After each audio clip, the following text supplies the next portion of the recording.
মির্জা ফখরুল ইসলাম আলমগীর, বিএনপির বড় নেতা, ঠাকুরগাঁ শহরে বাড়ি। আল্লাহর বান্দা আজকে বক্তব্যে বলে, আমরা যদি ক্ষমতায় যাই আওয়ামী লীগের কোনো মামলা থাকবে না, সব মামলাগুলো আমরা তুলে নেব। কাদের মামলা আপনি নিষ্পত্তি করবেন, কাদের মামলাগুলো তুলে নেবেন জানেন আপনি? 13 তারিখে ঢাকায় লকডাউন ঘোষণা করেছে এই ফেসিস। জোরে বলেন না নাউজুবিল্লাহ। আওয়ামী লীগ এই দেশের দুশ্মন, ইসলামের জাতীয় দুশ্মন। যারা মূর্তি বানায় তারা হলো মুশরিক, আর মুশরিকদের সাথে মুসলমানের কোনো সম্পর্ক থাকতে পারে না। মির্জা ফখরুল ইসলাম সাহেব দেশ আপনার বাবার না, আপনার দলের না, বাংলার মানুষ ভালোবাসে তাই রয়েছেন। যদি বেশি বাহাদুরি করেন আওয়ামী লীগের মামলা তুলে নেবেন, একবারও তো আলেমদের মামলাগুলো তুলে নিতে চাননি। আলেমদের পক্ষে কথা বলেন না, আওয়ামী লীগের দালালি করেন, সাবধান। বাংলার মুসলমান যদি ধরে আপনাদেরকেও ভারতে পাঠাই দিয়া দিবে। কত বড় সাহস হয়ে গেছে, মনে করছে দেশ আমাদের বাবার হয়ে গেছে। না, যেই মানুষ ক্ষমতায় বসায় ওই আল্লাহর তার নামে স্লোগান দিয়ে ওই মানুষে আবার ক্ষমতার চেয়ার থেকে কান ধরে নামাইয়ে ভারতে পাঠিয়ে দেয়। ভুলে গেছেন না? কাদের মামলা আপনি নিষ্পত্তি করবেন, কাদের মামলাগুলো তুলে নেবেন জানেন আপনি?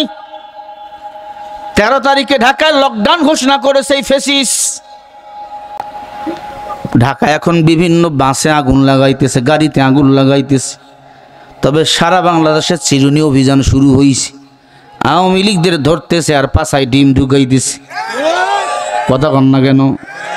এমন যারা করবে, চান্দা যারা বাংলাদেশে তুলতেছে, তাদেরকে ধরে ধরে পাছায় নরম ডিম দেওয়া দরকার। ঠিক কিনা বলো? আমার বাংলাদেশ কোরআনের বাংলাদেশ, ইসলামের বাংলাদেশ। এদেশে চান্দাবাজি চলবে কেন? ধান্দাবাজি চলবে কেন? কোনো চান্দাবাজি চলবে না। আমার বাংলাদেশ চলবে কোরআন ও ইসলাম দিয়ে। কারা কারা কোরআনের পক্ষে রাজি আছেন দুটো হাত তুলে দেখাও। নারায়ে তাকবীর। আগামী দিনে আমরা রাষ্ট্র কোরআন দিয়ে রাষ্ট্র চালাতে চাই, রাজি আছেন তো? আওয়ামী লীগরে দেখেছি, বিএনপিও দেখেছি, একবার কোরআনওয়ালা হুজুরদেরকে দেখব।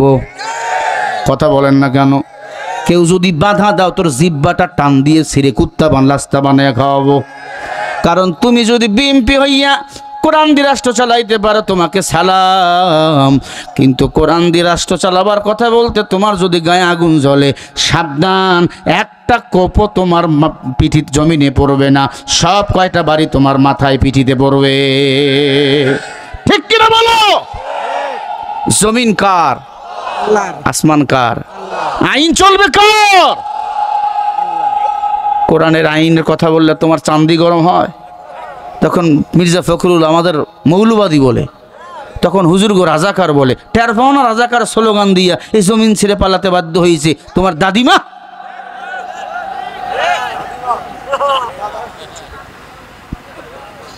আল্লাহ এদের হেদায়েত দান করেন। আরো জোরে বলেন না। এরা এখন যা শুরু করছে, ক্ষমতা পাইলে না জানি কি করবে। ভাইরা আমার, আল্লাহ বলে হুদাল লিন্নাস ওয়া বাইয়িনাতিন মিনাল হুদা ওয়াল ফুরকান। কোরআন হলো মানুষের জন্য হেদায়েত। কোরআন কি বলেন? এ কোরআন যারা মানবে তারা হেদায়েত পাবে, আর কোরআন যারা রাষ্ট্রে নিবে আল্লাহর কসম তারা শান্তিতে থাকবে।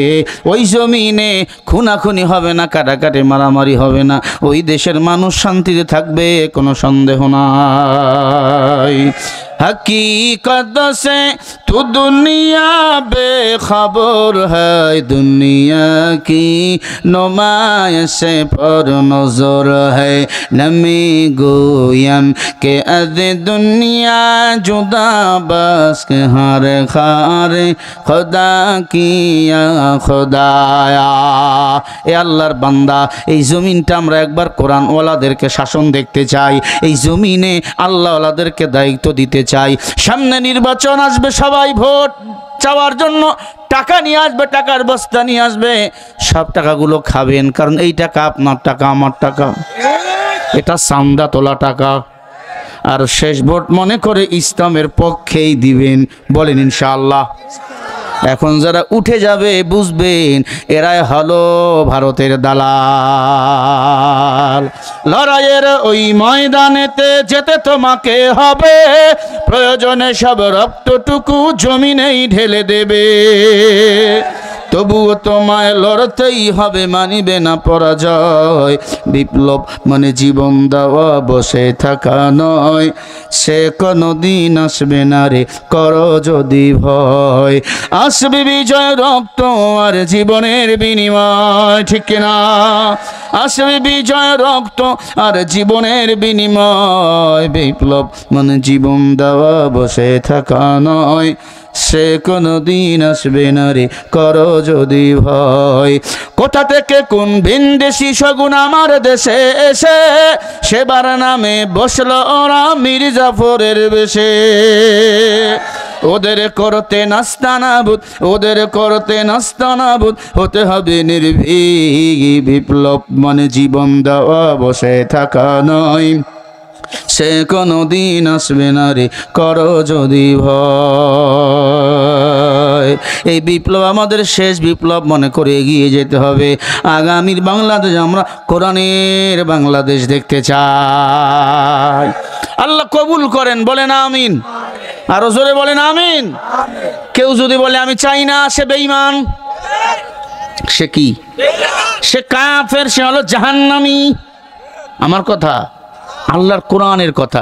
আল্লাহ বলেন ওয়াল্লাযীনা কাফারু ওয়া কাযযাবু বিআয়াতিনা উলাইকা আসহাবুন নারি হুম ফিহা খালিদুন। আল্লাহ বলেন নিশ্চয় যারা কাফের, কথা বলবেন না, কথা বলবেন না। আল্লাহ বলে নিশ্চয়ই যারা কাফের তারা আমি আল্লাহর কোরআনকে অস্বীকার করে। অস্বীকার করনেওয়ালা বান্দা যারা কোরআনকে অস্বীকার করবে তারা জাহান্নামে চলে যাবে। কথা বলেন কার? আরো জোরে বলেন কার কথা? আর কোরআনের পক্ষে যারা থাকবে আল্লাহ তাদের মর্যাদা বাড়িয়ে দিবেন। সাহাবায়ে কেরাম কোরআনের পক্ষে ছিল, আল্লাহ তাদের মর্যাদা বাড়িয়ে দিয়েছেন। এই দুনিয়া থেকে জান্নাতের সার্টিফিকেট পেয়েছেন। উমর বেধর্মীর ঘরের সন্তান, 27 বছর বয়সে ঈমান এনেছে, দুনিয়াতে জান্নাতের টিকিট পেয়েছেন। আবু বকর বেধর্মীর ঘরের সন্তান, বুড়া বয়সী ঈমান আনছেন, আবু বকর জান্নাতের টিকিট পেয়েছেন। ওসমান বেধর্মীর ঘরের সন্তান, জান্নাতের টিকিট পেয়েছেন, ঈমান এনেছেন। আল্লাহর বান্দা হযরত আলী ছোট্ট মানুষ, 11 থেকে 12 বছর বয়সে ঈমান এনেছে। আলীকে বলেন জান্নাতের সুসংবাদ দিয়েছেন কে? ও মুসলমান, তারা তো বেধর্মীর ঘরের সন্তান, আমরা তো মুসলমান ঘরের সন্তান। মুসলমানের আল্লাহ এক, নবী এক, কোরআন এক। ওই আল্লাহকে মানতে আমাদের সমস্যা কোথায়? আল্লাহকে মানতে যাইয়া যদি জীবন দিতে হয় দেব, রক্ত দিতে হয় দেব। কারণ সাহাবায়ে কেরাম রক্ত দিয়েছে, ওই রক্তকে আল্লাহ জান্নাত পর্যন্ত কবুল করে নিয়েছে।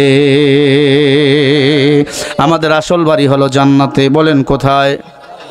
সবাই বলেন। আল্লাহ বলেন ফাআযাবাহুমুল্লাহু বিমা ক্বালু জান্নাতিন তাজরি মিন তাহতিহাল আনহারু খালিদিনা ফিহা ওয়া যালিকা জাযাউল মুহসিনিন। একটু জোরে বলেন আল্লাহু আকবার। কি বোবা হয়ে রয়েছেন? কোরআন শুনে যারা আল্লাহু আকবার বলে, আল্লাহ আসমান জমিনের ফাঁকা জায়গা ওই বান্দার নামে নেক দিয়ে পরিপূর্ণ করে দেয়। জোরে বলি আল্লাহু আকবার। আল্লাহ বলে মুহসিন হলো তারা, আমি আল্লাহ যে বিধান কিতাব দিয়েছি, আমি আল্লাহ যে সম্মান দিয়েছি, এই সম্মান অর্জন করে, বিধান আমি আল্লাহর বিধান কিতাবকে মানে, অনুসরণ করে, অনুকরণ করে আমি আল্লাহর কাছে যেই বান্দারা ফিরে আসে তারা হলো মুহসিন, তারা হলো জান্নাতি। বলেন সুবহানাল্লাহ। আল্লাহর কিতাব মানো,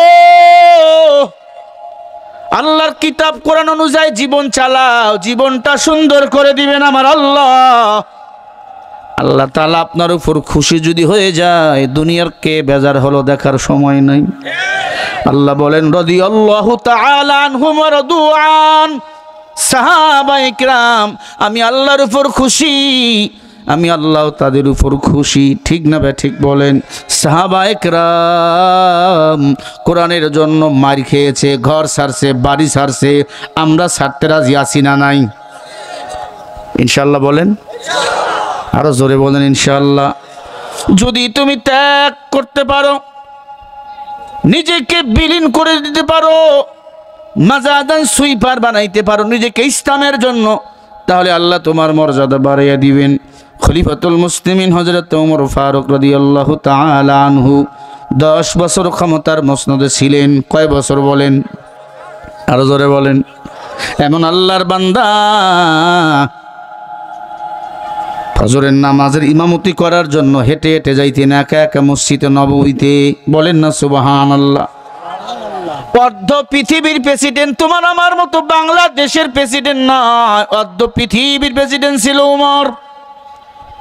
ফজরের নামাজের ইমামতি করতেন, 5 ওয়াক্ত নামাজে মসজিদে পড়াইতেন, আবার রাষ্ট্র চালাইতেন। অনেক কপাল পোড়া বলে হুজুর রাজনীতি করবে কেন? তোর দুনিয়া রাজনীতির দরকার নাই, রাজনীতি করতে হলে আমি আমার নবীজি রাজনীতি করব, আমি আমার সাহাবায়ে কেরামের রাজনীতি করব। যে রাজনীতি করলে আল্লাহর জান্নাত পাওয়া যায়, জাহান্নামের আগুন হারাম হয়ে যায়।